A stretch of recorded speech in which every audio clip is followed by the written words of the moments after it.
മതി മതി, ഇത്രയും മതി. മിടുക്കി, തകർത്ത് കളഞ്ഞു.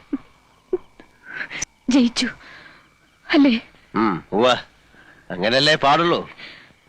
അതെ, വലിയ ആളല്ലേ നിങ്ങൾ. പേരുകേട്ട അച്ഛന്റെ പേരുകേട്ട മകൻ. ഞാനാരാ? നിസ്സാരയായ ഒരു പെണ്ണ്. പക്ഷെ ഒന്ന് മനസ്സിലാക്കുക, എന്റെ ഉള്ളിലുണ്ട് ചെറിയ ചില ജയങ്ങൾ ആഗ്രഹിക്കുന്ന ഒരു മനസ്സ്. അതിനെനിക്ക് തൃപ്തിപ്പെടുത്തിയേ പറ്റൂ. നിങ്ങളെപ്പോലെ രാഭാസന്റെ മുന്നിൽ ചിലങ്ക കെട്ടി ആടിയപ്പോ കളങ്കപ്പെട്ടത് ദൈവദത്തമായൊരു കലയാണ്. എന്റെ കാലുകൾക്ക് ഇനി ഈ ചിലങ്ക ഇടാനുള്ള യോഗ്യതയില്ല.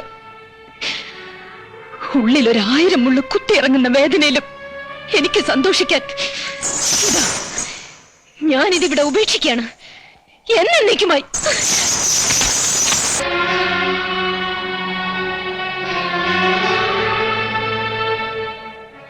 എന്തിനായിരുന്നു നീല ഈ ഒരു ശാപം കൂടെ ഏറ്റുവാങ്ങിയത്? ആ കുട്ടിയുടെ കണ്ണീന്ന് ഒരു തുള്ളി ഇറ്റി വീഴുമ്പോ ഓർത്തോളൂ, അതൊരു പ്രളയത്തോളം പെരുകും. മംഗലശ്ശേരിയിലെ മേൽക്കൂരയ്ക്ക് ആകാശം മുട്ട ഉയരില്ല.